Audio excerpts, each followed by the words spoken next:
Paiibigin ka sa kahihikayatin mag-invest.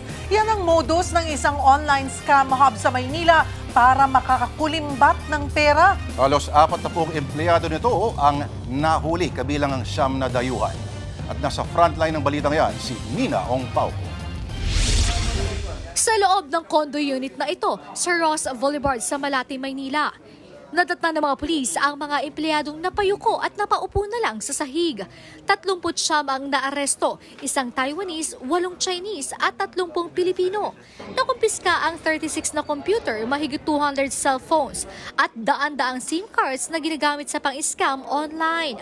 Ayon sa ECG, ang operasyon ay sangkot sa romance investment scam kung saan ginagamit ang artificial intelligence para maghanap ng mga biktima sa social media at dating apps. Dito, pinapaibig muna ang mga target bago hikayati na mag-invest sa peking negosyo.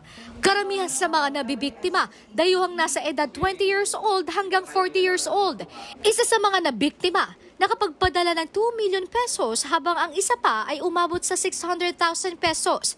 Binubuo raw ng 3 grupo ang mga scammer.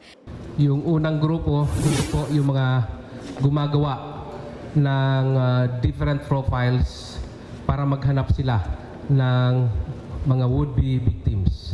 The second group is the one engaging doon sa mga mabibiktima nila from other countries. Once they gain the trust of the would-be victims, iti-take over na ito nitong mga Chinese national. Lalo na pagka nagkaigian na doon sa pag-uusap at mag-i-invest na daw. Napag-alaman na marami sa mga suspect ay dating nagtrabaho sa Pogo. Maharap sila sa mga reklamong paglabag sa Securities Regulation Code, SIM Card Act at Access Devices Regulation Act habang patuloy ang investigasyon kung may mas malaking grupo sa likod nito.